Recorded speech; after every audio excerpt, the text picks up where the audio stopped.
Good morning, everyone. We would like to welcome Justin Thomas here to the Media Center at the AT&T Pebble Beach Pro-Am. Justin, making your second start here and first since 2014. Saw thanks to a picture from Doug Ferguson that you got out to a practice round. Just want to start off with some comments, what it's like to be back.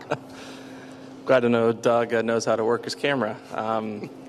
It's hard to believe when you see this place like it was yesterday and today that the weather can get as bad as it looks like it's going to get. There's arguably no place better in the world when it's like this out at Pebble Beach. And I enjoy being here.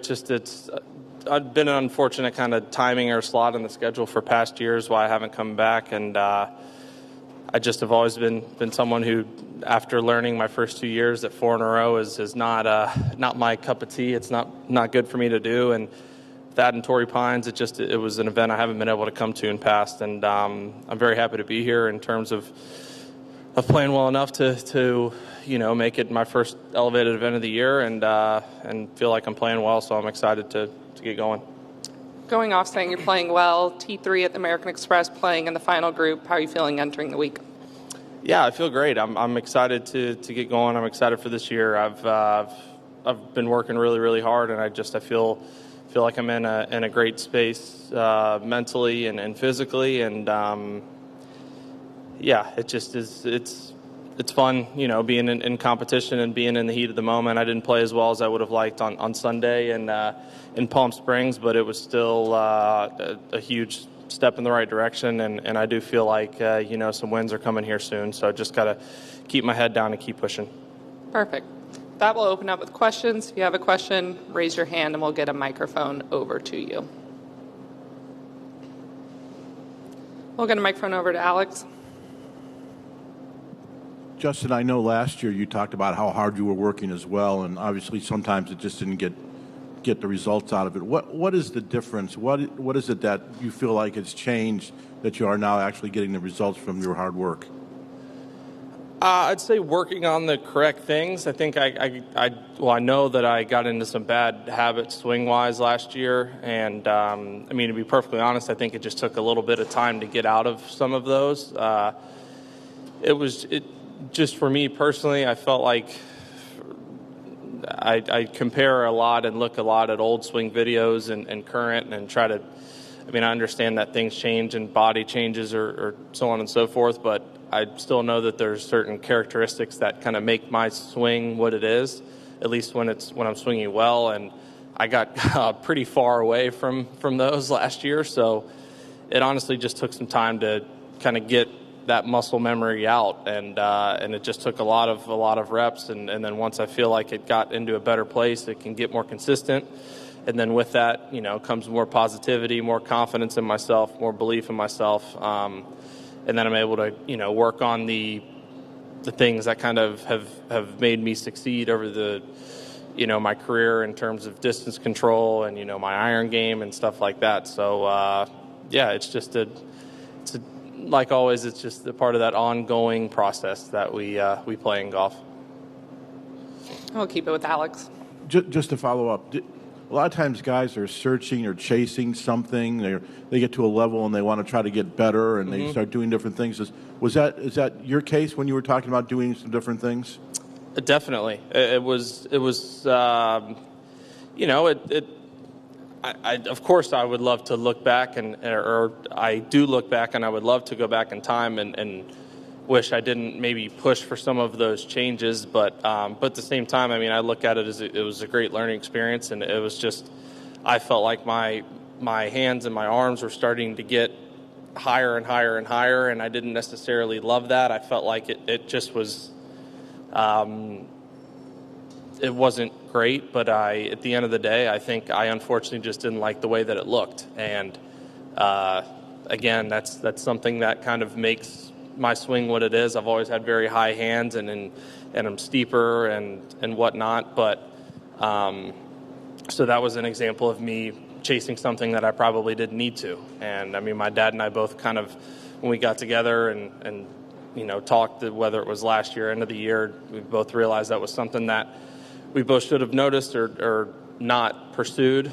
but yeah, like anything, we learn from it and plan to not make that mistake again. We have Dave in the back, and then we'll get a microphone over to Brody in the front. Good morning, Justin. I think you played here last at probably 2019 U.S. Open. What do you remember about Pebble Beach? What did you like about it, and what were the challenges that you found?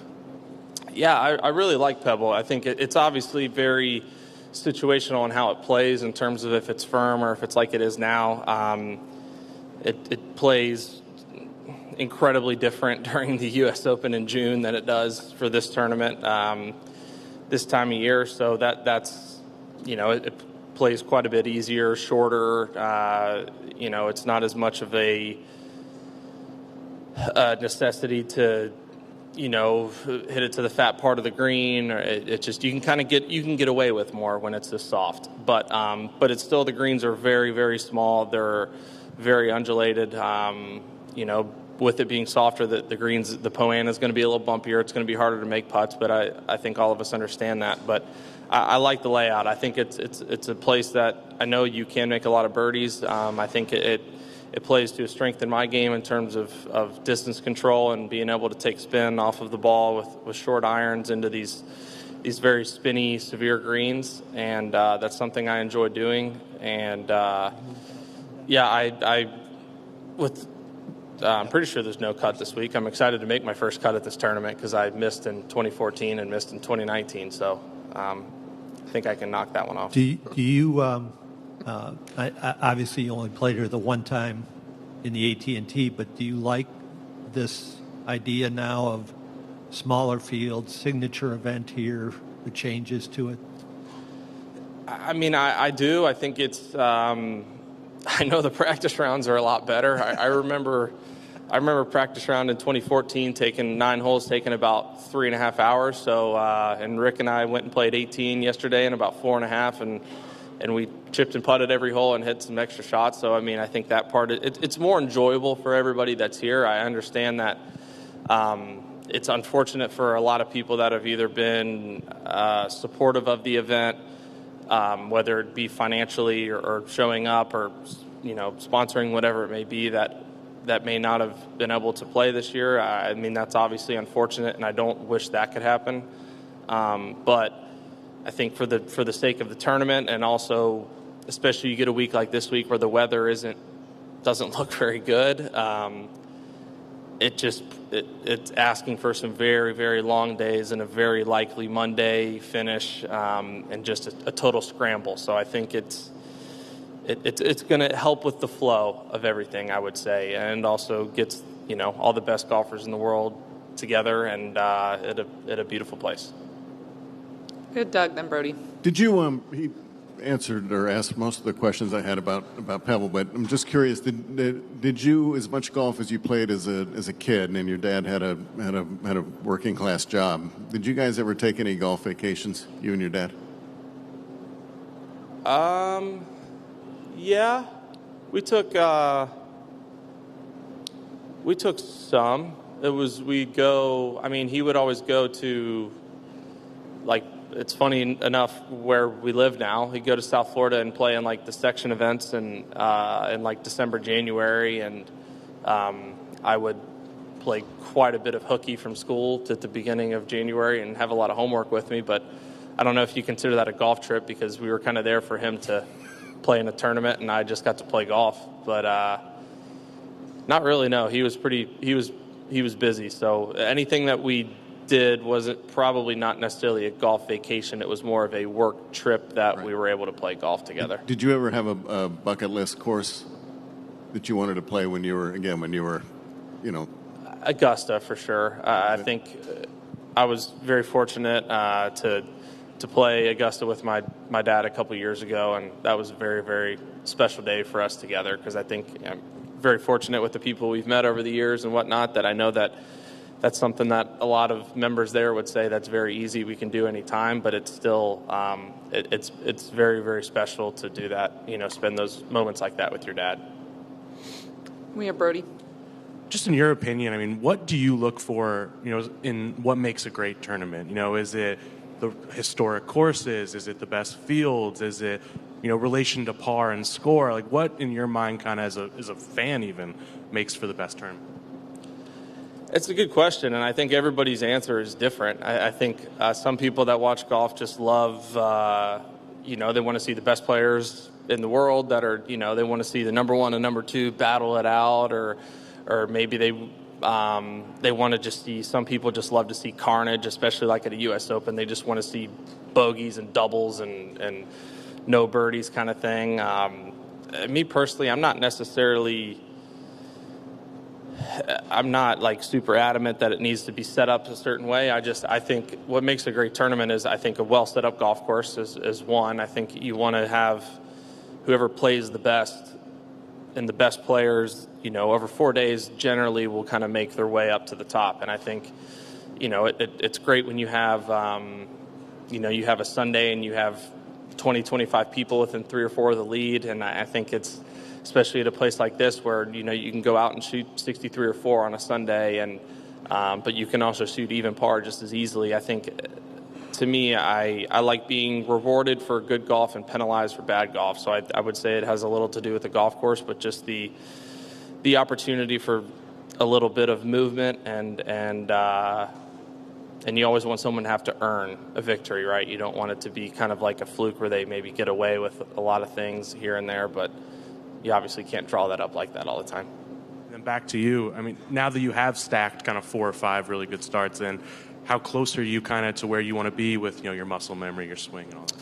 I'm very close. I think at this point it's just, starting to win tournaments again, and I feel like I'm very, very close to doing that and starting to do it, often again. But I fully understand that just because you think that doesn't mean you deserve it or it's going to happen. I just need to keep putting myself in that position and getting in contention. I think that's what I did so often there for, a handful of years. And, it's pretty hard to win tournaments when you're either not playing the weekend or you're teeing off 3 or 4 hours before the leaders tee off. And, last Sunday Paul Springs was the first final group I've played in on Sunday in a while, and it was fun, and that's what I'm excited to get back to doing more. And because that's why all of us play, is to try to win golf tournaments and win them often. So that's what I'm hoping to do.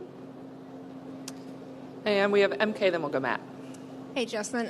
With this being your 10th year on tour, I'm curious, when you look at year 1, what was the greatest advice you were given when you were first starting out? And then for a guy like Nick Dunlap, what do you think, after 10 years under your belt, what's the greatest advice you could give him? Well, Nick is very fortunate where his first year on tour is monumentally different than I think everybody's first year on tour out right now. We happened to be at dinner at the same place last night. A guy, Sam Reeves, had some people over, and Nick was there, and he looked tired, and he's like, "Man, I'm so tired." And I was like, "Dude, I don't really care. I'm like, you should be sleeping right now, getting ready to go to class tomorrow morning, and I'm pretty sure all of your teammates would happily switch with you. So be careful who you say that to." Just I was needling him, giving him a hard time, but I think for him, it's gonna. And I've told him this. I talked to him a little bit last week of just remember who he is and stay true to that. I think it's very easy for any rookie. It doesn't matter if they're 20, 30, or 40. It's when you have access to the equipment trucks, when you have access to all these coaches, trainers, caddies, like whatever it is, it's easy to want to tinker and want to change. And everybody's different in that regard. But I just think it's important to kind of, whatever he's always done, to continue to do that, because I think it's easy to get a little bit taken over by the opportunity to, like, you have all this access, and why wouldn't I kind of change and try some stuff when in reality that's probably not for the best. For me, the best advice I heard is I'll never forget it, and I've told this to a lot of rookies on tour. It was actually from Hudson Swafford. It was in Sea Island. It was 2014. It was like my 3rd or 4th tournament in, whatever, my rookie season, and I'd gone miscut, MDF, and I had 1 whole FedEx Cup point through 3 events, and and it was Saturday night, and like we were just at a bar there. I wasn't playing on Sunday, and I think he had missed the cut, and we're kind of having some drinks, a group of us, and he's like, I don't really know what you're celebrating for. I don't know like what a lot of you rookies are having fun for. He's like, you think you have your tour card. He's like, you don't. Rookies do not have a tour card. He's like, you do, but you don't have the ability to choose where you're playing. You're not in all the tournaments. He's like, everybody comes out here their first year, and I think they are so excited to finally have a PGA Tour card, and they feel like they're on top of the world, when in reality you haven't earned that until you have it after that first year. And I don't know why that just resonated with me, that I pretty much needed to start working harder and go out and earn it. So I can always thank HUD for that. And we have Matt. JT, I think I saw you and Jordan headed out to Ladera. Just wanted to get your thoughts on the experience, and then how frequently do you have a chance to do that, play a course that's not on the road, but you get out to on the road? Not very often at all, to be honest. People often will ask if I've played courses, and my response to them is, if there's not a PGA Tour event there, I probably haven't played it. Not necessarily looking for a lot of golf trips. We do it enough, but Ladera was incredible. I thought it was very, very unique and very cool. It was an unbelievable piece of property, and Gil Hanse, I think, does some really cool just design and subtleties and unique things for kind of his, vision, if you will. But I know we had a lot of fun. Jordan had particularly more fun than me because he whooped up on me that day, but it was a cool day. I believe back over to Doug. Two things kind of on that note, 'cause I remember Tiger, this was probably around 07 at that time, had never played Seminole, had never played Pine Valley. I mean, a guy who could probably get on wherever he wants. What would be, for the guy who doesn't take golf trips, the one course that you've not played that you'd like to play? So it's funny you asked that, because I'm actually doing it in April. I haven't played Pine Valley. And I got asked by a buddy, and we have a little trip that I think like 7 or 8 of us, and it's just we're gonna be a quick kind of day and a half and go in, play, and I'm excited because I've heard so many great things about it. There's been 2 times in the past where I had the opportunity to play and just things fell through and didn't, but I'm making sure that it happens this year, and I'm excited.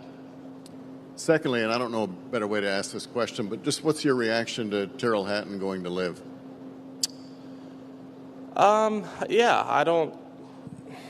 I feel like at this point I'm just not over it. It just kind of it is what it is. Like, I think people, at the end of the day, I've definitely found that out over this whole process, is that people obviously are going to think about it differently than others, but there's also, there's just people that they're going to make decisions for what they think is best, and I might disagree with maybe some of them, but I think at the end of the day, if that's what Tyrrell thinks is best for him, then that's what he's got to do. Obviously, I'm bummed, and I'm I wish he wasn't, but it's not like I'm going to call him and give him some spiel about how he shouldn't. I'm sure I hope he's done his homework and research and feels it's the best decision, but it is what it is, I guess. And then, just as a guy who's involved in the game of golf as you are, now that the roster, I think, is set for the year, what kind of topics or stories do you expect to hear about LIV Golf this year? I mean, obviously, I don't get a sense anyone else is going to sign for the rest of the year like we've gone through previous years, who's going next type thing. Yeah, I mean, I think at least like what Greg said, they haven't gotten anything close to what he's kind of said. I mean, it sounded like, they were going to sign 10 or 15 people this however many months and haven't. But I don't know. And I'm not just saying this, like, I don't really know enough about what's going on to even kind of give a storyline. I think at the end of the day, the guys that are out there that are still, if you want to call it, kind of in their prime or can still, play their best golf, I would say that their priorities are still set on the majors versus their season out there. And so I think that the storylines, in my opinion, will continue to be if those guys play well in major championships and win major championships. I think that's more of a storyline, I would think, than they could create on that tour. Perfect. Unless there are any other questions, Who's calling me? we'll go ahead and wrap things up. Justin, thanks for the time. Yep. Best of luck Thanks. this week. Change this one for my